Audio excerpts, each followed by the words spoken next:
नमस्कार सभी को। तो हमने श्वसन तंत्र के बारे में, ऊपरी श्वसन तंत्र के बारे में हमने पढ़ लिया था पहले वीडियो के अंदर। और निचले श्वसन तंत्र का पहला भाग यानी सांस नली के बारे में हमने पढ़ लिया था। तो चलिए बाकी के भागों के बारे में पढ़ते हैं। तो शुरू करते हैं। देखो, सांस नली के बाद में इसके आगे के जो भाग है उस पर बात करते हैं। तो इससे पहले हमने पढ़ा था कि ये हमारी श्वास नली है, ये आगे जाकर के दो भागों में विभक्त हो जाती है। ये भाग दाएं और बाएं फेफड़े में जाते हैं। तो ये हमारी श्वास नली, ये श्वास नली आगे जाके भागों में विभक्त हो जाती है।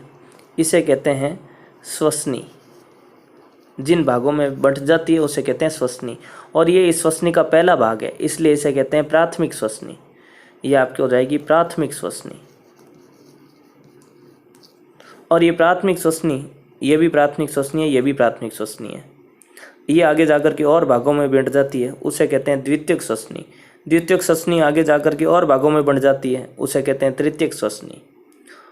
तो ये श्वसनी के तीन भाग हो गए आपके, प्राथमिक श्वसनी, प्राथमिक श्वसनी, द्वितीयक श्वसनी और ये तृतीयक श्वसनी। तृतीय ये आपका फर्स्ट, ये आपका सेकंड, ये आपका थर्ड, तीन भागों में हो गई है। और ये श्वसनी आगे जाकर के और पतली नलिकाओं में बढ़ती है, जिसे कहते हैं श्वसनिका। इस भाग का नाम क्या है? इसका नाम है श्वसनिका। श्वसनिका, ये श्वसनिका आगे जाकर के और भी पतली नलिकाओं में बढ़ जाती है। ऐसे बहुत पतली पतली नलिकाओं में बढ़ जाती है। इन नलिकाओं को कहते हैं सीमांत श्वसनिका। ये थी आपकी श्वसनिका। श्वसनिका आगे जाकर के सीमांत श्वसनिका में बढ़ जाती है, सीमांत श्वसनिका। और सीमांत श्वसनिका के अंतिम सिरे पर ये एक गुब्बारे जैसी संरचना में जाकर के खुलती है। सारी नलिकाएं, सारी सीमांत श्वसनिका एक गुब्बारे जैसी संरचना में खुलती है। तो इस गुब्बारे जैसी संरचना को कहते हैं कुपिका। इसे कहते हैं कुपिका। तो जो भी हम वायु लेते हैं, ग्रहण करते हैं, ये वायु इस प्रकार से परिवहन करती है। यहाँ से वायु श्वास नली में आती है, श्वास नली से प्राथमिक श्वसनी, प्राथमिक श्वसनी से द्वितीयक श्वसनी, द्वितीयक श्वसनी से तृतीयक श्वसनी, तृतीयक श्वसनी से आती है श्वसनिका में, और श्वसनिका से आती है सीमांत श्वसनिका, और सीमांत श्वसनिका से आकर के इस कुपिका के अंदर इस गुब्बारे जैसी संरचना में आ जाती है। इसमें इनमें भर जाती है। तो इनमें जब वायु भर जाती है तो ये गुब्बारे जैसे होते हैं, तो इसलिए वायु के आने पर ये फैल जाती है, या कप के जैसे भी कह सकते हो, ये फैल जाती है। और इसकी जो सतह है, ये जो पीछे वाली जो इसकी सतह है, इस सतह के ऊपर रुधिर वाहिनियों का जाल होता है। रुधिर केशिकाएं, जो बाल के जितनी पतली जो नलिकाएं होती है, रुधिर वाहिनियां, उनका यहाँ पे गुच्छा होता है, जाल होता है।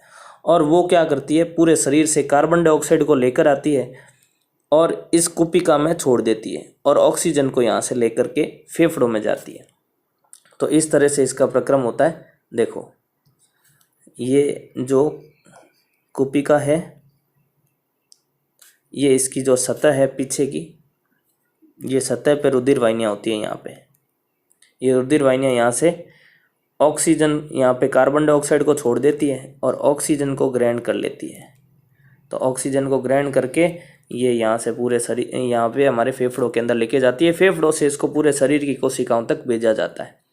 तो इस तरह से इन कुपिकाओं की जो सतह है, सतह से गैसों का विनिमय यानी आदान प्रदान होता है। तो इसलिए ये कुपिकाएं हमारे लिए बहुत महत्वपूर्ण है। तो अब देखिए, तो यही हमारा प्रक्रम है। हमारी श्वास नली दाएं और बाएं फेफड़ों में प्रवेश करती है, दो भागों में विभक्त होकर के, और इन भागों को कहते हैं प्राथमिक श्वसनी। प्राथमिक श्वसनी आगे जाकर के द्वितीयक श्वसनी में, द्वितीयक श्वसनी आगे जाकर के तृतीयक श्वसनी, फिर वो श्वसनिका, फिर वो सीमांत श्वसनिका में प्रवेश कर, सीमांत श्वसनिका में बढ़ जाती है। और ये सारी संरचनाएं मिलकर के एक वृक्ष के जैसी संरचना बनाती है। देखो, ये एक उल्टा वृक्ष लग रहा है, ये एक उल्टे वृक्ष के जैसी संरचना है। तो एक वृक्ष नुमा संरचना का निर्माण करते हैं, जो अंत में जाकर के एक गुब्बारे जैसी संरचना में खुलते हैं, जिसे हम कहते हैं कुपिका। और कुपिका की सतह पर गैसों का विनिमय यानी आदान प्रदान होता है। तो रुधिर केशिका जो है, कुपिका की सतह पर रुधिर वाहिनियाँ पाई जाती है, रुधिर केशिकाएं पाई जाती है, जो पूरे शरीर से कार्बन डाइऑक्साइड लेकर आती है और यहाँ से रिलीज करती है, और ऑक्सीजन को लेकर के पूरे शरीर में परिवहन करवाती है। तो ये प्रक्रम होता है हमारे निचले श्वसन तंत्र का दूसरा भाग। तो चलिए आगे बात करते हैं। तो जैसी संरचनाएं हमारे दाएं फेफड़े में है, वैसी की वैसी सारी ये संरचनाएं हमारे बाएं फेफड़े में भी होती है। तो इस तरह से हमारा जो दूसरा इसका भाग है वो बंटा हुआ होता है। अगले भाग पे बात करते हैं। अगला भाग है हमारा फेफड़े। तो अभी जितनी भी हमने संरचनाएं देखी, ये जो हमारी जो नलिकाएं थी जितने भी भागों में बंटी हुई थी, श्वसनिका, सीमांत श्वसनिका, ये सारी की सारी नलिकाएं, सारी कूपिकाएं, सारी वाहिनियाँ, ये सारे एक उत्तकों से बने हुए आवरण के अंदर बंद होती है। और ये दोनों तरफ होता है, दोनों तरफ ये नलिकाएं उत्तकों से बने हुए एक आवरण में बंद होती है। तो इस आवरण को ही हम कहते हैं हमारे फेफड़े यानी लंग्स। तो फेफड़ों के अंदर ये सारा आवरण बंद होता है। जो ये फेफड़े क्या करते हैं, इन सभी नलिकाओं को, कूपिकाओं को सुरक्षा प्रदान करते हैं एक प्रकार से। तो इनमें वायु आती है तो फेफड़े की सतह भी फैल जाती है, क्योंकि वो स्पंजी तंतुओं से मिलकर के बनते हैं। तो देखिए फेफड़ों की संरचना देखते हैं कि किस प्रकार के होते हैं। सबसे पहले ये लचीले, कोमल और हल्के गुलाबी रंग के होते हैं, जिसके अंदर असंख्य श्वास नलियाँ, कूपिकाएँ, रक्त वाहिनियाँ, लसिका वाहिकाएँ और लचीले तंतु, झिल्लियाँ, कोशिकाएँ, ये सभी मिलकर के इन फेफड़ों का निर्माण करते हैं। तो हमारे जो फेफड़े होते हैं, जो हमारे वक्ष स्थल के अंदर दाएं और बाएं भाग के अंदर मध्य पट के ऊपर उपस्थित होते हैं। तो ये नीचे होता है मध्य पट, डायफ्राम। डायफ्राम के ऊपर ये दायां और बायां फेफड़ा दो भागों में ये बंटा हुआ होता है।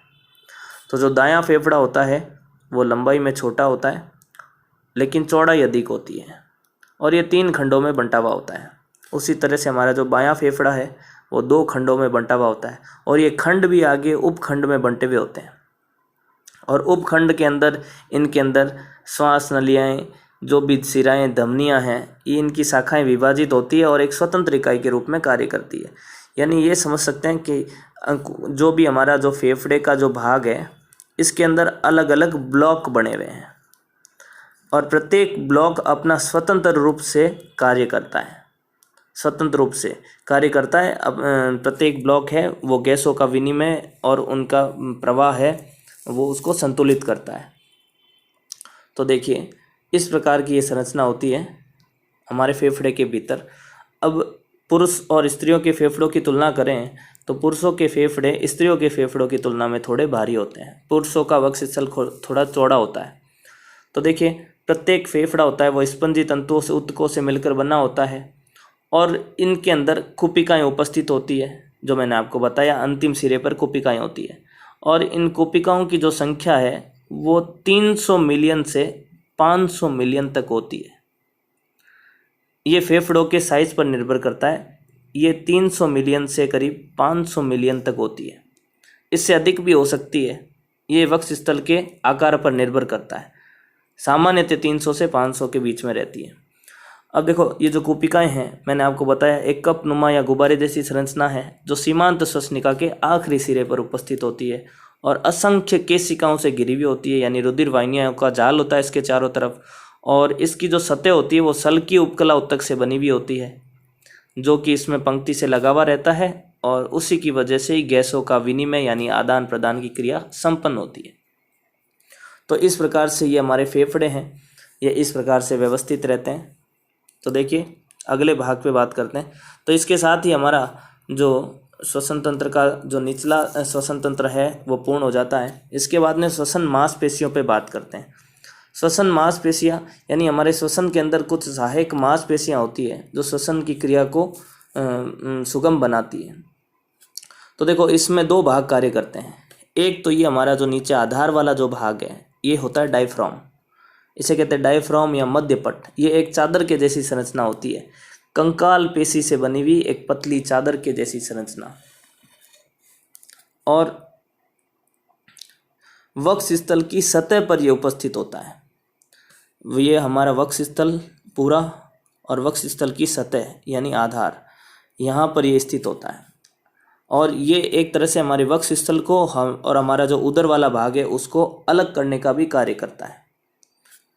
तो देखो जब ये संकुचित होता है तो हमारे फेफड़ों में वायु प्रवेश होती है, और जब ये शिथिलित होता है तो इसमें से वायु निष्कासित होती है। संकुचित यानी सिकुड़ना और शिथिलित यानी फैलना। तो इसके सिकुड़ने से वायु प्रवेश होती है, इसके शिथिलित होने से वायु क्या होती है, निष्कासित होती है। तो देखो इस प्रकार से इसमें वायु का जो है प्रवेश और निर्गम की प्रक्रिया होती है। इसके अलावा ये जो हमारी जो पेशियां हैं, इन पेशियों के अंदर भी कुछ विशेष प्रकार की मांसपेशियां पाई जाती है जो इस मध्य पट को फैलने और सिकुड़ने के अंदर मदद करती है। तो किस प्रकार से ये इसमें संकुचन होता है ये मैं आपको इसकी क्रियाविधि में बताऊंगा।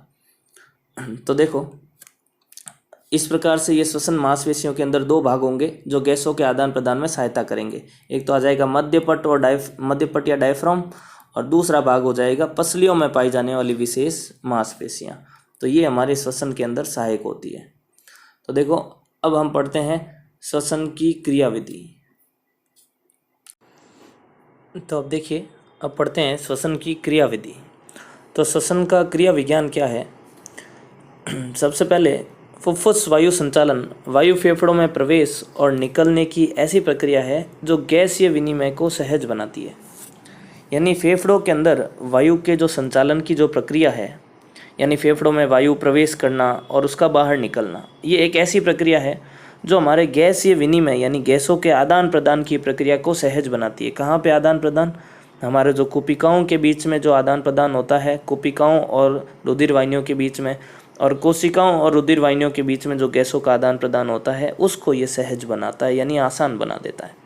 तो इसलिए फुफ्फुसीय वायु संचालन वायु फेफड़ों में प्रवेश और निकलने की ऐसी प्रक्रिया है जो गैसीय विनिमय को सहज बनाती है। तो वायु संचालन के लिए देखो वायु कहीं पर भी प्रवेश करेगी तो वायु दाब का अंतर होना आवश्यक है। यानी बाहर वायु दाब अधिक होगा और भीतर वायु दाब कम होगा तो बाहर की वायु भीतर प्रवेश करेगी। तो यही सिस्टम यहाँ पे भी कार्य करता है। जो वायु संचालन के लिए श्वसन तंत्र वायुमंडल और कुपिकाओं के मध्य ऋणात्मक दबाव प्रणवता, ये वही सिस्टम है जो अभी मैंने आपको बताया कि बाहर वायु दाब अधिक होगा, भीतर वायु दाब कम होगा, तो वायु अंदर प्रवेश करेगी। तो और इसमें साथ में मध्यपट भी सहायक होता है, क्योंकि मध्यपट सिकुड़ता है तो वायु भीतर की ओर प्रवेश करती है और इससे अधिक दाब की वायु को वायुमंडल से फेफड़ों में प्रवेश करता है। तो मैंने कहा बाहर वायु दाब अधिक होगा और भीतर वायु दाब कम होगा, तो बाहर जो अधिक वायु दाब की जो वायु है वो हमारे फेफड़ों में प्रवेश कर जाएगी और फेफड़ों में प्रवेश कर जाएगी और तो फिर गैसों का विनिमय होगा। और हमारे शरीर में गैसों का विनिमय दो भागों में होता है, यानी हम कह सकते हैं श्वसन की क्रिया दो स्तर पर पूर्ण होती है, एक बाह्य श्वसन, एक आंतरिक श्वसन। बाह्य श्वसन तो होता है गैसों के दबाव से, जिसमें हमारी जो कुपिकाएं हैं और जो कोशिकाएं हैं उनके मध्य गैसों का आदान प्रदान होता है। तो जो मैंने आपको बताया था, ये जो कुपिका है, इस कुपिका की सतह पर जो रुधिर वाहिनियों का जो जाल होता है और रुधिर वाहिनियों के जाल से ऑक्सीजन को तो ग्रहण करना और कार्बन डाइऑक्साइड को रिलीज करना, ये क्रिया कुपिकाओं की सतह पर होती है। तो देखो एक तो यहाँ पर होता है गैसों का विनिमय आदान प्रदान, यानी श्वसन का एक भाग यहाँ पर होता है, और दूसरा है तो ये था पहला बाह्य श्वसन, जिसमें कुपिकाओं और केशिकाओं के मध्य गैसों के दबाव के कारण गैसों का आदान प्रदान होता है। और दूसरा भाग होता है आंतरिक श्वसन। आंतरिक श्वसन ये होता है कि जो मैंने आपको बताया रक्त और ऊतकों के मध्य विसरण से। इसमें क्या होता है कि जो मैंने आपको बताया कि जो रुधिर कुपिकाओं की सतह पर जो रुधिर वाहिनियाँ थी, ये रुधिर वाहिनियाँ ऑक्सीजन को ग्रहण कर लेती है और इस ऑक्सीजन को पूरे शरीर की कोशिकाओं तक लेकर जाती है। तो कोशिकाओं तक जब ये पहुंचती है तो उससे पहले ये छोटी छोटी नलिकाओं में बढ़ जाती है, ये छोटी छोटी नलिकाओं में बढ़ जाती है और इन नलिकाओं के अंदर छोटे छोटे से छिद्र होते हैं और इन छिद्रों से जो रुधिर के जो तरल द्रव्य है वो तरल द्रव्य पदार्थ बाहर आते रहते हैं, यहाँ से रिलीज होते रहते हैं और इन कोशिकाओं के चारों तरफ फैल जाते हैं। और फैल जाते हैं तो कोशिकाओं की जो कोशिका झिल्ली होती है उसमें भी छिद्र होते हैं और उसमें भी छिद्र होते हैं। तो फिर कोशिकाओं और बाहर के द्रव्य के अंदर जो गैसों का दाब का अंतर बनता है कि मान लो इस बाहर के द्रव्य में ऑक्सीजन की मात्रा अधिक है और भीतर ऑक्सीजन की मात्रा कम है, तो बाहर ऑक्सीजन का दबाव अधिक होगा। तो इस दबाव के कारण पदार्थ हमेशा उच्च सांद्रता से निम्न सांद्रता की ओर गति करता है, और इसे हम क्या कहते हैं? विसरण। विसरण यानी फैलना, उच्च से निम्न की ओर फैलना। तो ये ऑक्सीजन उच्च से किधर प्रवेश कर जाएगी? निम्न के अंदर, यानी कोशिकाओं के अंदर प्रवेश कर जाएगी। तो कोशिकाओं के अंदर प्रवेश कर जाएगी, तो ये जो श्वसन का दूसरा भाग होगा, जो कोशिकाओं और हमारे जो ये उत्तक हैं इनके बीच में, हमारी जो रुधिर वाहिनियाँ हैं और ये जो कोशिकाएं हैं इनके बीच में होता है, जो मैंने आपको बताया। तो ये रक्त और उत्तकों के बीच में जो विसरण की क्रिया के द्वारा आंतरिक श्वसन की प्रक्रिया पूर्ण होती है। तो इसमें जो मध्यपट है वो कार्य इस प्रकार से करता है, जैसा इस प्रयोग के अंदर है कि ये बाहर से वायु प्रवेश करती है जब इसको, इस बैलून के भाग को नीचे की तरफ खींचा जाता है, और इसको जब ऊपर की ओर दबाव लगाया जाता है तो ये देखो, ये जो बैलून लगे हैं इनमें से वायु बाहर चली जाती है। तो ये वायु दाब के अंतर के कारण होता है। जब इसको पीछे खींचा जाता है तो बाहर की वायु भीतर प्रवेश कर जाती है, जब इसको भीतर की ओर दबाव लगाया जाता है तो इसके अंदर की वायु बाहर चली जाती है। और यही हमारे फेफड़ों के अंदर होता है। फेफड़ों के संकुचन से और शिथिलन से वायु का प्रवेश होना और बाहर निकलने की प्रक्रिया संपन्न होती है, जो मैंने आपको पहले बताया था। ये यहाँ पर मध्यपट के संकुचन से और शिथिलन की क्रिया होती है, जिसकी वजह से मध्यपट के संकुचन से और शिथिलन से वायु प्रवेश और निष्कासित होती है, ये प्रक्रिया होती है। तो इस प्रकार से हमारा श्वसन की क्रिया विधि है वो चलती है। तो इसके साथ ही हमारा जो श्वसन का क्रिया विज्ञान है वो पूर्ण होता है।